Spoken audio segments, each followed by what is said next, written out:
திருப்பரங்குன்றம் அயோத்தியாக மாறும், முதல் யுத்தம் தொடங்கிவிட்டது. ராஜா அதிரடி பேச்சு. வணக்கம் நண்பர்களே. திருப்பரங்குன்றம் மலை அடிவாரத்தில் முருகன் கோவில் அமைந்துள்ள நிலையில் மலை உச்சியில் காசி விஸ்வநாதர் கோவில் அமைந்துள்ளது. இந்த கோவில்தான் அந்த மலையில் முதலாக அமைக்கப்பட்டது. அதன் பிறகுதான் திருப்பரங்குன்றம் முருகன் கோவில் கட்டப்பட்டுள்ளது. இதற்கிடையே மதுரையை சுல்தான்கள் ஆட்சி செய்த போது அவர்களது கவர்னராக இருந்த சிக்கந்தர் என்கிற நபர் பிறகு திருப்பரங்குன்றம் மலையில் கொலை செய்யப்பட்டிருக்கிறார். அப்போது மதுரையில் பாண்டிய மன்னர்கள் ஆட்சி நடந்துள்ளது.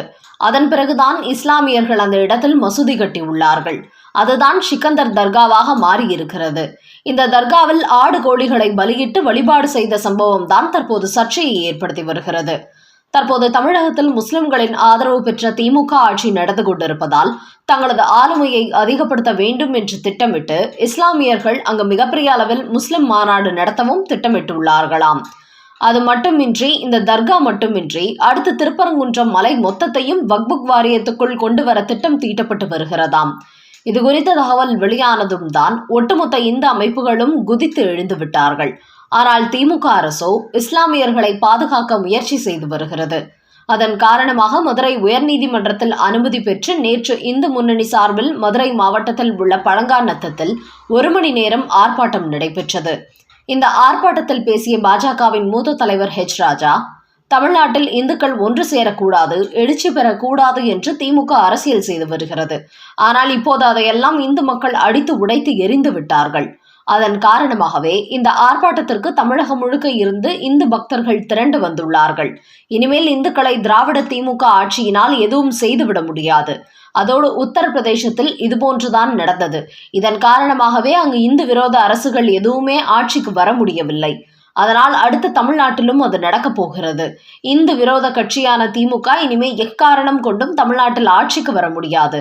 இன்று நீதிமன்றத்தில் திமுகவினர் திருப்பரங்குன்றம் ஒரு அயோத்தியாக மாறிவிடக் கூடாது என்பதால் 144 தடை உத்தரவு பிறப்பித்தோம் என்று தெரிவித்திருக்கிறார்கள். ஆனால் எங்களை பொறுத்தவரை திருப்பரங்குன்றம் இன்னொரு அயோத்தியாக மாற வேண்டும் என்பதுதான் விருப்பமாக உள்ளது. முருகனின் முதல் படைவீடான திருப்பரங்குன்றத்தில் எங்களது முதல் யுத்தம் தொடங்கப்பட்டுள்ளது. அதன் காரணமாக அனைத்து முருக பக்தர்களும் ஒன்று சேர்ந்து விட்டார்கள். தமிழ்நாட்டில் நடைபெற்று வரும் திமுக என்கிற தாலிபான்களின் ஆட்சியை முடிவுக்கு கொண்டு வருவோம் என்று பேசிய ராஜா, இனிமேலும் திராவிட கூட்டத்தினால் இந்துக்களை பிரிக்க முடியாது. காரணம், தமிழ் கடவுள் முருகனை தொட்டதால் ஒட்டுமொத்த இந்துக்களும் ஒன்று திரண்டு வந்து விட்டார்கள். இது இந்து முன்னணி நடத்திய ஆர்ப்பாட்டம் என்று சொல்கிறார்கள். ஆனால் இதில் கலந்து கொண்ட பெருவாரியான முருக பக்தர்கள், அவர்கள் யாருக்கும் அழைப்பு விடுக்கப்படவில்லை. இது தானா சேர்ந்த கூட்டம். அதனால் திமுகவுக்கு இன்றிலிருந்து அழிவு ஆரம்பமாகிவிட்டது. முருகனின் முதல் படை வீடான இந்த திருப்பரங்குன்றத்திலிருந்து எங்களது முதல் ஆர்ப்பாட்டத்தை தொடங்கி இருக்கிறோம். இது இனிமேல் இன்னும் பெரிய அளவில் வெடித்து சிதறப்போகிறது.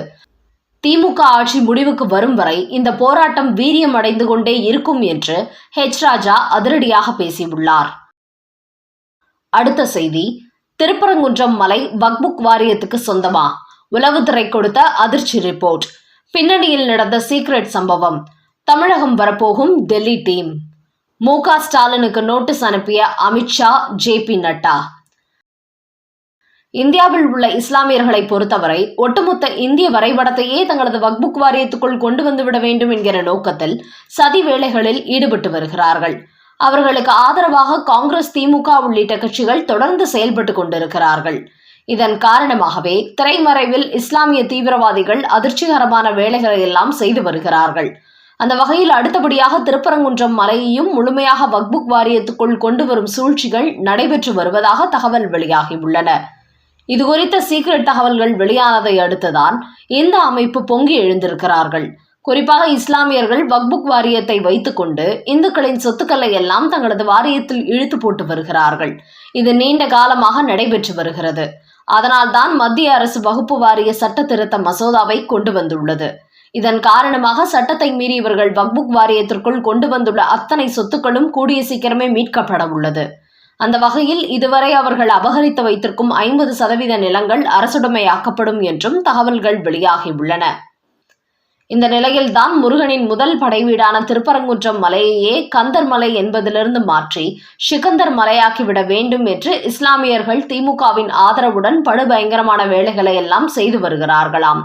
இந்த விஷயம் தெரிந்ததால் தான் இதை ஆரம்பத்திலேயே கிள்ளி எறிந்துவிட வேண்டும் என்று பாஜகவும் இந்து முன்னணி உள்ளிட்ட பல கட்சிகளும் அதற்கு எதிரான போராட்டத்தில் குதித்து விட்டார்கள்.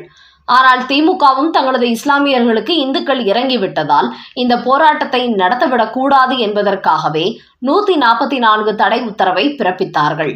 இந்த நேரத்தில் தான் தமிழ்நாட்டில் இஸ்லாமியர்கள் என்ன செய்து கொண்டிருக்கிறார்கள், திமுக எப்படியெல்லாம் உடந்தையாக போய்க் கொண்டிருக்கிறது என்பது குறித்து மத்திய உளவுத்துறை டெல்லிக்கு ஒரு அதிர்ச்சி ரிப்போர்ட் அனுப்பியுள்ளதாம்.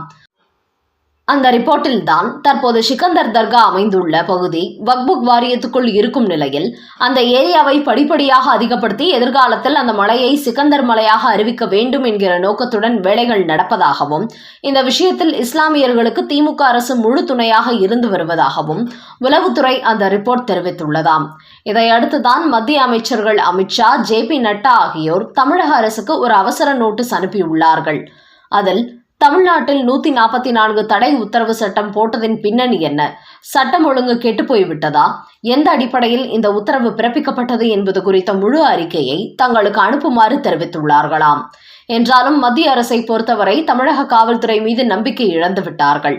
அண்ணா பல்கலைக்கழக மாணவி விவகாரத்தில் காவல்துறையினரே சம்பந்தப்பட்டிருப்பதாக ஆளுநர் மூலம் டெல்லிக்கு தகவல் சென்றதை அடுத்து உச்சநீதிமன்றம், உயர்நீதிமன்றம் என்கிற 2 நீதிமன்றங்களும் நடவடிக்கை எடுக்குமாறு உத்தரவு போட்ட பிறகும் இப்போது வரை அதன் பின்னணியில் உள்ள நபர்கள் வெளியில் கொண்டு வரப்படவில்லை.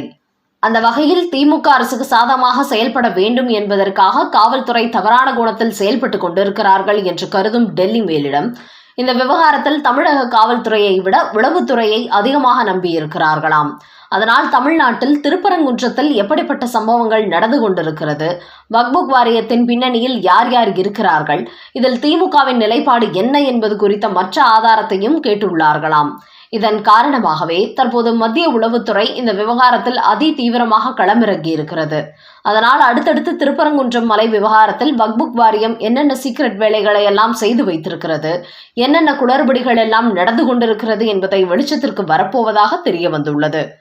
அதன் முன்னோட்டமாக தான் இதன் பின்னணி ரகசியத்தை வெளியில் கொண்டு வர வேண்டும் என்பதற்காக பாஜக, இந்து முன்னணி போன்ற அமைப்புகள் இந்த போராட்டத்தில் குதித்து இதை விவகாரமாக்கியிருப்பதாகவும் சொல்லப்படுகிறது. அந்த வகையில் தங்களது வாக்கு வங்கியான இஸ்லாமியர்களுக்கு ஆதரவாக செயல்பட்டு இப்போது ஒட்டுமொத்த இந்துக்களின் எதிர்ப்பையும் திமுக சம்பாதிக்கப் போகிறது. 2026 சட்டமன்ற தேர்தலோடு திமுகவின் கதை முடிய போகிறது என்பது இதன் மூலம் தெரிய வந்துள்ளது. திருப்பரங்குன்றம் இன்னொரு அயோத்தியாக மாறும்.